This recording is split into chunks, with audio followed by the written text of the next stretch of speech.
In today's episode, we're opening up the listener mailbag to answer questions about penalties to Social Security, saving for retirement when you're on rollercoaster income, and then whether or not to keep or sell the company stock in your 401k. Stick around as the responses and strategies that we talk about today might apply to your situation and be able to help you improve your financial and retirement picture.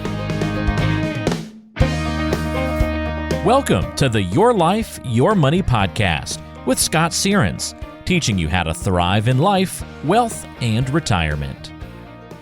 Welcome to another episode of The Retirement Show, all about your life, your money, and, well, this time it's about your questions. That's right, we're going to open up the listener mailbag, answer some of your questions in regards to retirement and retirement planning. Today we've got questions about penalties to Social Security, a question in regards to saving for retirement when you have irregular income, and then the last one is keep or sell this company stock in your 401k. Hey, a lot of great questions that have been coming in. If you want to submit a question for us to answer in the show, you can go to lifemoneyshow.com. Again, lifemoneyshow.com. Click on any one of the episodes, and on the right-hand side there, you'll see where you can submit a question. We'll take that question. We'll add it to, let's see, we typically open up the listener mailbag the end of every month, the last week of every month. So submit those questions, and we'd love to answer your question the end of next month or future months after that. So, hey, thanks for sending them all in. And for those that haven't listened in yet, my name's Scott Searens, and my goal is to help you thrive in life, wealth, and retirement. Now, we'll get into those questions. Before that, just kind of a little, I'll call it weekend update. Myself and Christy, we spent this past weekend working around the house. So in Illinois, right, winter is quickly approaching. And so what were we doing? We were cutting back plants. We were raking the leaves, putting away the outdoor furniture, just spending the weekend getting ready for the winter. Gosh, it just seems like it comes so quick here each and every year in Illinois. And it takes time, right? It takes time, it takes effort, but it's always well worth it. I mean, it helps everything next spring. Plus, it helps like our outdoor furniture. It helps maintain it so the winter weather doesn't get at it and beat it up. So yeah, it's something that we've got to do each and every year, and that's what we did this past weekend. Now, I bring that up also as a little reminder for everybody. No, not necessarily a reminder to prep your house for the winter, but if you do live in a cold state or a state where you're going to see winter, yeah, it is time to prep your house for the winter. But also I bring it up as a reminder to make sure and to give you that reminder that you've got 1 month left to do any sort of year-end planning and year-end strategies for your financial picture. So just like Christy and I had to prep our house for winter, have you been prepping your financial picture for the end of the year? Have you been implementing the strategies that you need to implement before December 31st? So hopefully a good reminder next time, or if you're outside working, you also got to be thinking, hey, have I done what I need to do on my financial picture as well? Because time's counting down for that. Now, with our clients, we start at the end of September, going all the way through October, doing those year-end planning meetings. So that way it's all said and done before December even hits. If you're working on something on your own, make sure you take the time to do it. A good helpful tip for you could be to go back to episode 124. Again, that's episode 124, where we talked about our year-end planning and tax planning strategies to think about and implement before December 31st this year. Hope you find that helpful. All right, let's move on. Let's open up our first question here, which comes from James. James says, I retired last month and started my state pension and Social Security. I'd like to do some part-time work just to keep myself occupied, but I've heard that this can mess up my Social Security. Should I avoid getting a job? So let me just summarize James's question. Retired, state pension, Social Security. He's already collecting both of those. But now that he's retired, he's like, man, I don't know, this retirement thing, maybe I should pick up some part-time work, keep myself occupied a little bit. And he's wondering if that's going to mess up his Social Security. Well, James, I tell you what, this is a question that we get and see and hear a lot. First off, congrats on your retirement. I hope you're I hope you're enjoying it. I hope you're maximizing your retirement story. So let's get to your question here, and I'm sure this is a question on a lot of minds. What about Social Security? What about working? Well, you collecting your pension, Social Security, and going back to work could cause a potential deduction to your Social Security. But it all depends on your Social Security full retirement age and your current age. So let's just give an example here. James, you didn't provide this information, but you can fill in the blanks with your numbers here, or replace what I'm going to give you with your own numbers. Let's just say, for example, your full retirement age is age 67. And let's say right now, James is 67 and 1 month. So your full retirement age, that's what you'd get from your Social Security statement. Go to ssa.gov. You can get it right there. Sign in, create a profile. Let's say, in our example here, your full retirement age was age 67, and your current age is age 67 and 1 month, meaning you are past full retirement age. You're collecting Social Security and you're still working. Guess what? This is the one that people love to hear. You can work as much as you want, collect as much as you want, and there are no deductions to your Social Security. That's right. Work as much, collect as much, no deductions to your Social Security. So make as much as you want, and you can't mess up your Social Security in that situation. Now, let's just say, James, again, full retirement age of age 67, but you're younger than 67 and collecting your Social Security. Well, yes, then you may have a deduction. If you are in the year of your full retirement age, well, then there's $1 deducted for every $3 that you make over $56,520. Now, that's 2023 rules. Could change for 2024. Usually, they bump these numbers up due to inflation. Now, if you are in a year or any year prior to your full retirement age, so let's just say you were to turn age 67, next year, and you're already collecting Social Security this year, well, then it's a different scenario. And yes, there would still be a deduction, and it's $1 deducted for every $2 you're making over $21,240. Now, I know what you're thinking. Wait, they're going to penalize me? They're going to take money away from me, this deduction? Well, I'm not going to go over that amount because I don't want penalties and deductions. Well, first off, it's not a penalty. It is actually a deduction. And is it messing up your Social Security? Not necessarily. And here's the thing. You do get the deduction back. You get it back.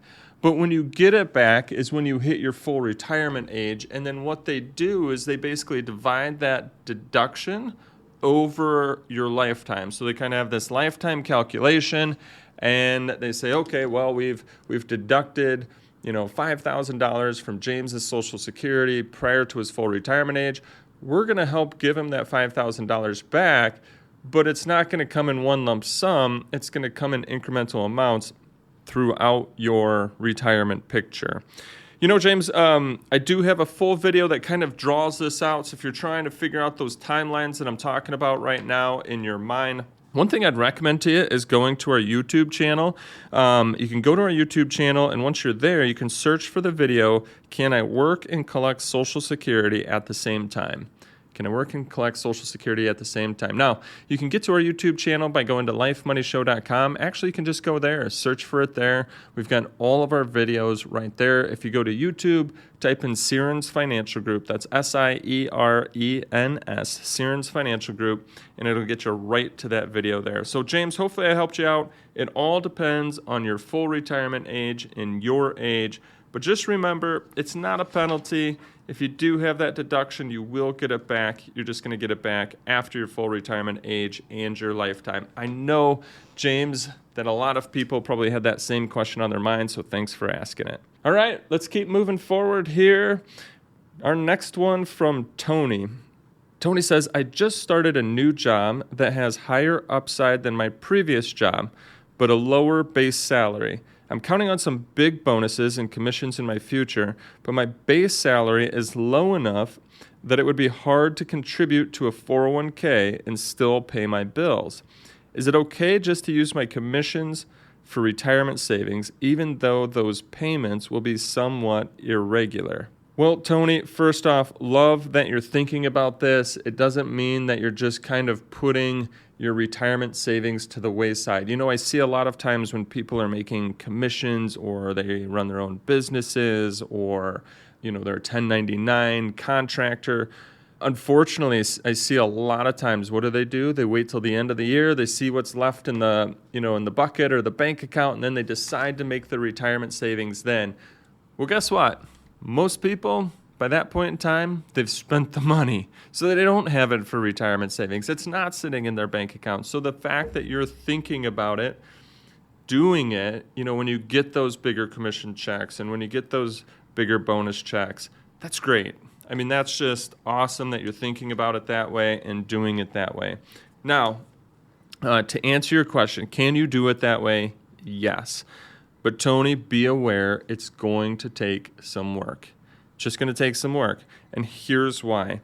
You're going to have to work with your company that if you aren't contributing to your 401k with your regular checks, you're going to have to work with your company so that when your bonus check comes, when your commission check comes, that you're going to have to kind of turn on and crank up that 401k contribution for that one check, right? So you're going to have to plan in advance of it, turn on, crank up that 401k contribution for that one check, and then turn it off or crank it down after that check has been paid out to you. So this is what I'm saying. It's going to take some work for you. Now, some other thoughts here, and a thought that I would, really consider and that I like maybe a little bit more, is that we want to get you to a situation where you can have it coming out of your base pay, meaning having a 401k contribution automatically each and every month. And I know what you're thinking already. You're like, dude, didn't you listen to my question? For my 401k, I would be hard to contribute to that and still pay my bills. Well, I'm hearing you, but here's what I want you to do. I want you just to take some time and build up a savings account. That's it. I want you to take some time and build your savings account up to a point where you can, say, live off of that savings account in these off times, right? And just kind of keep replenishing that savings account as well. So as your paycheck goes up and down, kind of as a roller coaster because of these commission and bonus checks, when you're going down and you're just living off that base pay, well, you can live off that base pay in the savings account. And then, see, by doing that, what we can do is we can now get you taking and contributing from not only your base pay, but also your commission and bonus pay.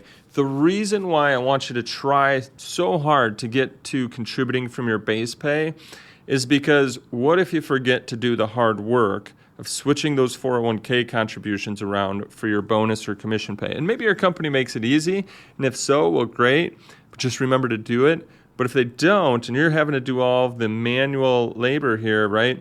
I mean, we're just all human. And humans, as humans, we forget to do things sometimes. And so you might forget then to make that retirement savings contributions. You might forget to up the contributions. So we want to get you to a point where you can take those contributions from your base pay as well as that commission pay. So hopefully that makes you think about it a little bit differently here. And to do that, maybe you just need to take 6 months or so and build up your savings account and replenish that savings account as well as you get those bigger commission checks. That'll help you then take something out of each and every check. Probably something I could do a video on, maybe be able to draw it out a little bit, better here. But just kind of think as you've got your work bucket and then you've got your savings account bucket. And you want that savings account bucket, you want to build that up. So when the work bucket goes low, meaning down to your base pay amount, and you're feeling a little stretched, well, you can also grab from your savings account. When the work bucket goes up and it pays off a commission, not only are you taking your 401k out of it, but hey, let's replenish some of that savings account as you do so. And I think that'll help you level everything off when it comes to your overall system here. So Tony, thanks for that question. I know that there's a lot of 1099 contractors out there. There's a lot of folks, salespeople, just like yourself, that have kind of that irregular income and wondering how they also prepare for retirement. So thanks for sending that question in. All right, so our last question of today comes from Jake. Jake says, my company makes contributions to my 401k, but they'll only do it in the form of company stock. I don't want to have too much company stock, so I've just been selling it immediately and then investing in something else. Is there any reason I shouldn't be doing that? First off, Jake, the first word that came to my head was wow. And the reason why I'm thinking wow is because most people are doing the opposite. They're keeping around too much company stock. So great job in thinking about diversification here. And for anybody that's listening to the question going, man, I don't know if Jake's doing this right. Why wouldn't he want to keep around the company stock? Let's talk about some of the potential issues here. Have you ever heard that phrase, don't put all your eggs in one basket? Well, in this case, what are the eggs? Well, the eggs are it's your dollars, it's your money, it's your retirement savings. So if we think about what the eggs could actually mean, it could mean your future, your livelihood. It could mean your retirement. So those are the eggs, right? And then what's the basket? Well, in this case, Jake's company is forcing him to put all of his eggs, his retirement savings, his future, in one basket, the company's stock. And Jake's right. We don't want to put all of our eggs in one basket because then there's no diversification. And I know what you might be thinking. Well, what if his basket's like Apple or Amazon? And, that could probably feel really, really good because you're going to get you've been getting a lot of great growth. But not all runs last forever. I mean, you can go take a look at snapshots of GE or 3M, companies that are way down from their peak, their highs. Some of them basically where the stock price has been cut in a third. And so let's just say Jake here had all of his eggs in the company stock basket. Let's say he's got $1 million. And the stock value is basically cut into a third, meaning now his value is $333,000. I mean, that's putting a lot of your future, a lot of your livelihood in one thing. And it could go really, really well, but guess what? It could also go really, really bad. And so, yes, Jake, I do feel it's okay, totally okay, to sell that company stock and diversify. Now, it sounds like that company stock's in your 401k, so by selling, you're not going to incur any sort of taxes, again, because it's in your 401k, and then diversify it into other funds that are part of that 401k. Now, maybe you want to keep some, because what if you do have a company that makes a run for it, right, and is heading to new highs?